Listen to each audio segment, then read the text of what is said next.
Hello, everyone, and welcome to this Holy Week edition of the Moriah Nightly News. It is Monday of Holy Week on March 30th, 2026.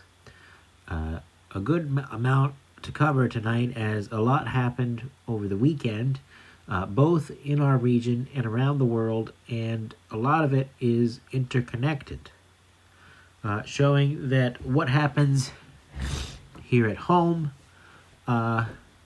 definitely is connected to what's happening in the world. Now, of course, the top story around the world is the war in Iran, or at least it should be, and that's the story we are most closely following here at the Moriah channel and at the Moriah Nightly News. So, right now, as it stands, the president in the United States is at the ready to put more assets in Iran. That would potentially include troops that could go in on special operations. These would be, from what the reports are showing thus far, special operation ground troops, and what we're seeing is that, of course, the world is panicking because everybody feels that it's a full-scale, or when I say everybody, I mean the legacy media, the media establishments, trying to tell you that it automatically means boots on the ground and a full-scale ground invasion, and it's not clear at this time that that is the case. It seems like the Pentagon is looking at a more measured response than that. That, of course, will be following this week as it goes on.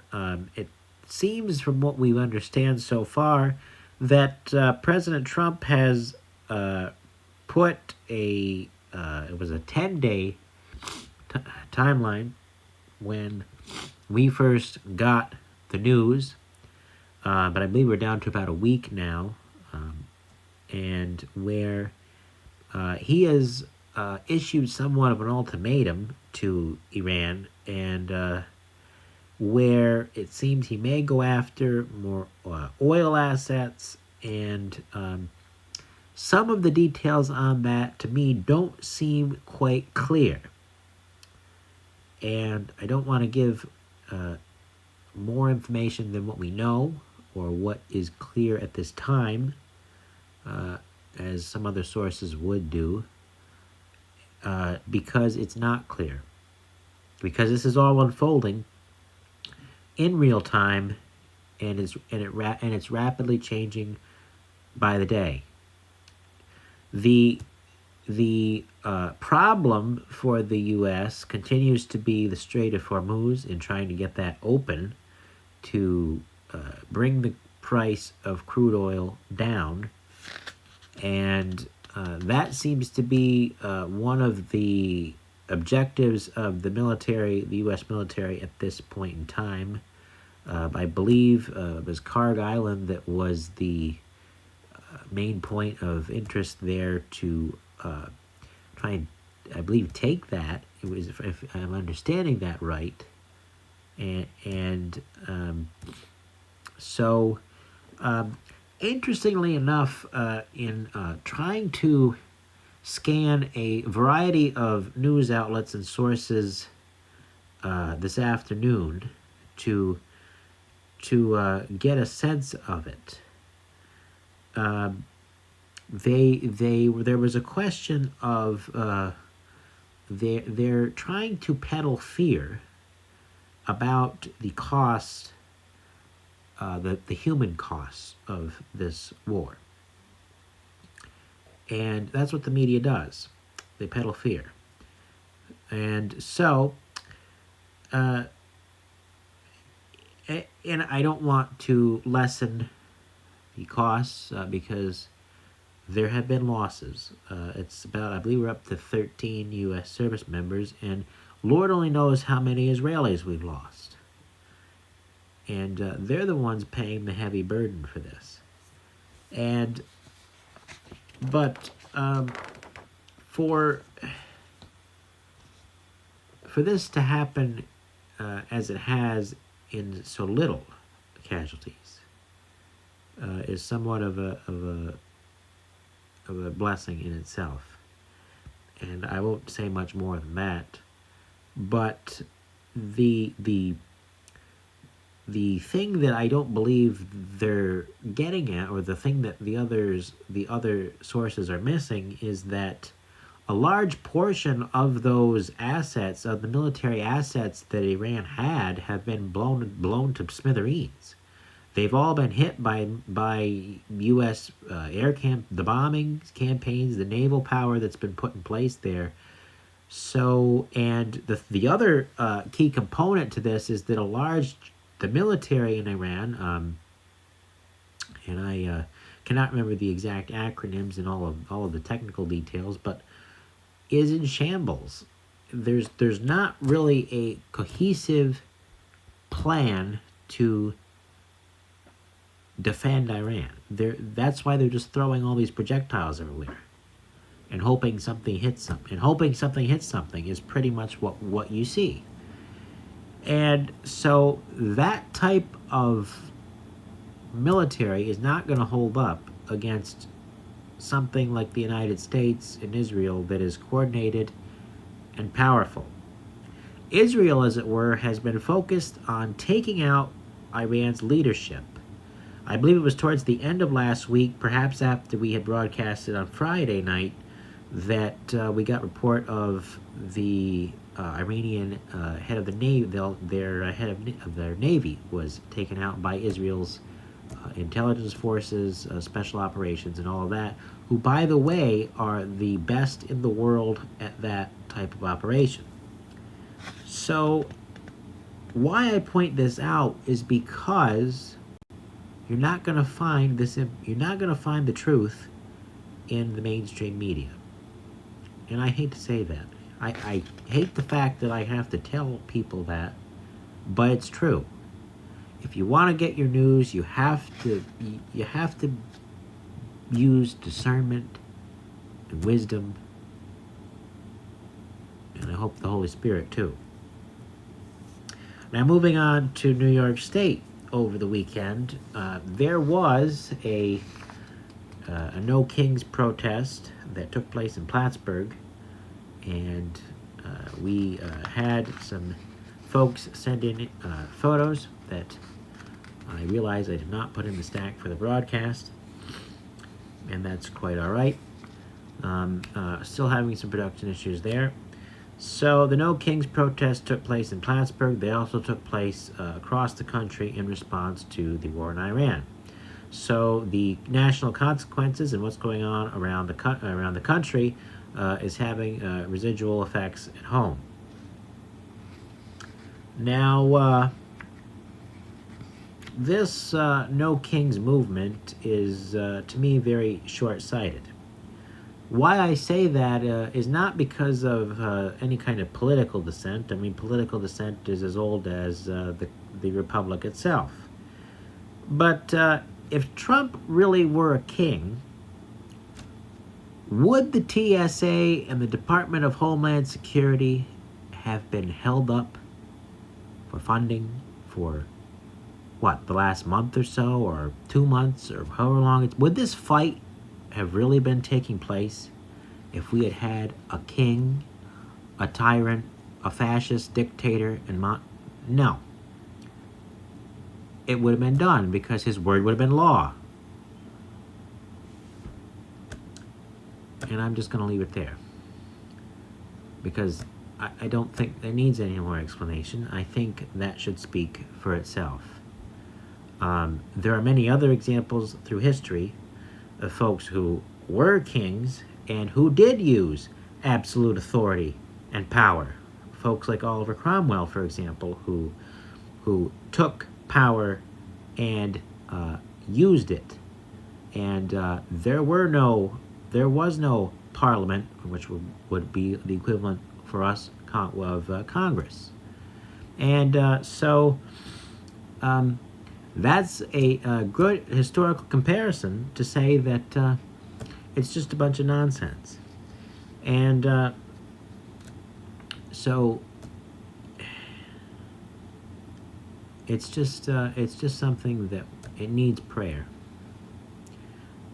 Ultimately, the nation needs prayer. The president needs prayer. Regardless of where you fall on the political spectrum, you're commanded to pray for your leaders anyway. And if the United States doesn't have a king, Jesus is king anyway. So, moving on to another headline over the weekend, the Press Republican reported that in the New York State congressional race, which is on our 21st congressional district here in our area, which would cover here for us in Moriah, Essex County. That district, I believe, covers from the Canadian border all the way down to right around Saratoga, or a little higher. It's a very large district geographically. Dylan Hewitt, who was the most progressive candidate, who ran on this platform of being the most progressive candidate, really was the most out of touch candidate because he didn't have the backing. And that's really the problem. The Democrats are out of touch with reality. And I really don't want to put down the people who vote Democrat, because none of this is about people. It's about principalities and powers in the unseen realm. And this is very much a time where the so-called division between secular and sacred is blurred. And that's because to God, it's all sacred anyway. So, I don't want to put down people who are well-meaning, well-intending, that vote Democrat, because it's not their fault, it's not anyone's fault that they get bewitched by the media. It's the devil's fault. And the problem with the Democrats, so what I'm talking about is not them. I'm talking about the leaders who have the power in the Democratic Party, because they have no platform other than the fact that they hate the president. Now, I will tell you flat out that for a long time, I myself was skeptical of the things the president was doing, and be that in his first term or in his second term. However, the thing that changed my mind was not anything in any of the, I guess if you want to say, the conservative media or the Christian media. It was actually an article in Time magazine that talked about Trump's foreign policy. And it mentioned the fact that when he took office in 2025, he began to put pressure on Panama, and it was a big fuss in media outlets that he wanted to consider retaking the canal. And what that ended up doing was it pushed that Panama closer to the United States and forced them to, as the article said, basically reevaluate deals they had made with the Chinese. And now Panama is very close to the United States, and China is a well-known enemy and aggressor of the United States. They have said flat out for years, and this has been reported in outlets like the New York Times and others, that our friends in the left on the left would agree is a reputable source, that their goal is to supplant the United States as the global superpower, as the dominant force in the world. They say it all the time, that that's their goal. And when I read that, and then of course came the stuff in South America, that he's trying, that the president is basically reenacting or reusing or using the Monroe Doctrine, that has always been, since the 1800s, the policy of the United States in terms of foreign policy, that the sphere of influence for the United States would be in Latin America, that no, we would not allow nations in there. Even President John F. Kennedy said in his inaugural, the hemisphere will remain the master of its own house. That is a direct allusion to the fact that in his presidency he intended to uphold the Monroe Doctrine. So it's a long-running policy of the United States. It was nothing. That was nothing new, and so all of that stuff with Venezuela, that you had again, Venezuelans were cheering in the streets, applauding the president for taking down a dictatorship. And dictatorships, the United States taking down dictatorships has been nothing new. We have been doing that since the end of the Second World War. We have removed many evil governments that have been potential enemies of the United States, or flat out enemies of the United States, because they are, and they not just because they are enemies of us, but because they are doing what is morally reprehensible and morally evil. And the world's better off without them. And I don't know why you wouldn't call that a good thing. And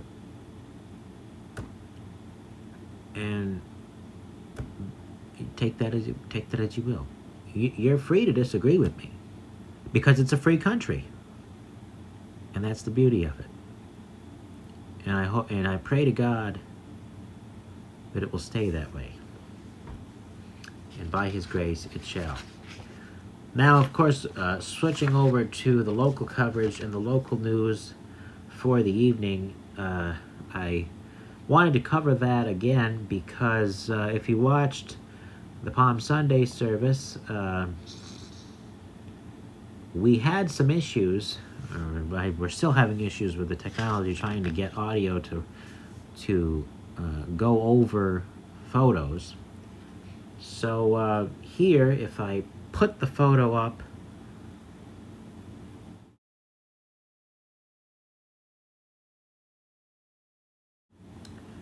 that's St. Patrick's in Port Henry.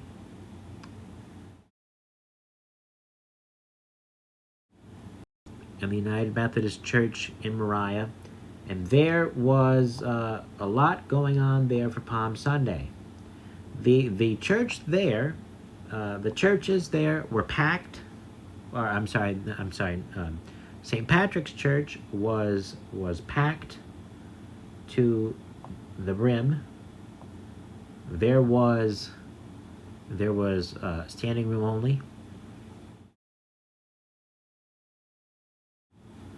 as you can see there. So that is encouraging to see. I have never seen St. Patrick's Church that full for a Palm Sunday service. And And there you see Father Joe there. He is the new pastor there, Father Joe Giroux. And it is not just a one-off. Many asked me if it's just because of the uptick around Holy Week and Easter. That is not simply the case because since the change took place back in July, the church attendance in Moriah for St. Patrick's and by extension in Mineville at All Saints has increased.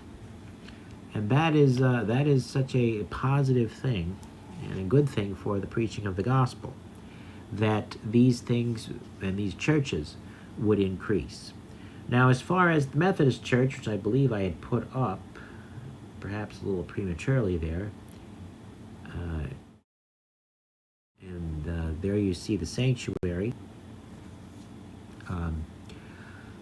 The Methodist Church in Moriah has been very much in a struggle for the last decade or so with declining numbers. Not uncommon for a lot of the churches in this area and around the nation, but especially here in the Adirondacks where resources are limited. And so they too are in the midst of seeing fresh life come in. And who is coming? It's the young people. And the young people have seen, and these are the reports that I'm getting from folks in the community, that there has been such a shift in the young people since the assassination of Charlie Kirk back in September. So this was yesterday. There was a baptism that took place, and I will show you. That was, you might have seen that photo on our broadcast for Palm Sunday yesterday. That is the Reverend Dr. Kenneth Parker. He has been the minister and pastor there for the last 14 years almost, and he is still going at 86 years old, still preaching the gospel. That vial of water, which you'll see there, was from the Jordan River. He received that or collected it during a trip there many years ago, and he joked that he's not sure because he said his supply is running low, so he's not sure what to do. But luckily for him, we have a beautiful lake on our borders when the baptisms start to happen. And so this is just an incredible turn of events for the local church community, that this would be the crowd on Palm Sunday, that there would be people on the floor, that because the pews are full. And it's just the spiritual center of the town of Moriah, the place where folks go, where people go when they are hurting, when loved ones are lost, when counsel is needed, when marriages happen. By and large, it's going to happen at St. Patrick's because most of Moriah has that Catholic root. And so many will be going there later this week for the Triduum liturgies. That's the, for those who don't know what that is the 3-day coverage of Holy Week. I say coverage, but it's the 3-day stretch of liturgies in Holy Thursday, or Maundy Thursday, as some others Christians might know it as, which is the night when Jesus instituted the Last Supper, on to Good Friday, which of course is the day of the crucifixion, and into the weekend where we celebrate Easter at the Vigil and on Sunday. Now, many folks will ask why Catholics go to Mass on Saturday, and that, of course, is paying homage to our Jewish roots in the faith, that because for the Jewish people in Old Testament times, in the way that the Jewish calendar was designed, in the Jewish method of keeping time, the Sabbath went from sunup, or let me get this right, sundown, to sundown the next day. So when the church, of course, when we were, when I want to say the split happened, but when we were kicked out of the synagogue and the Pharisees kicked us out, and the church basically had to form it on its own, that idea was retained, and a lot of the high church tradition stuff that you see today really can be traced, I believe, from what I've been studying more recently, has its roots in Judaism. And there's a lot that many can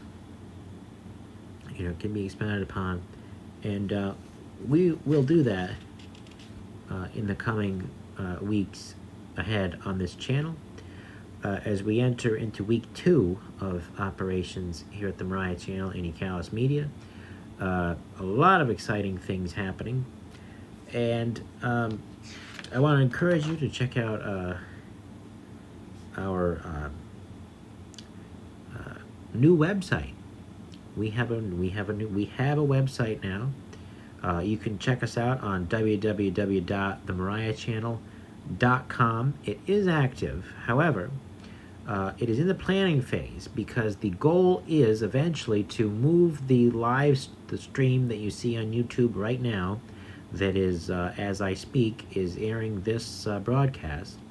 The goal is to move that feed onto this website, so that a lot of the more organic, freer, would be loose content, maybe you'd say, can be uploaded on to YouTube and to Facebook, of course, and it will help us to free up that workflow in the future. Eventually, and this is a very ambitious goal, eventually the prayer and the hope is that one day, in a not so distant future, when there is a football game against Ticonderoga and Moriah, we would be there to broadcast that.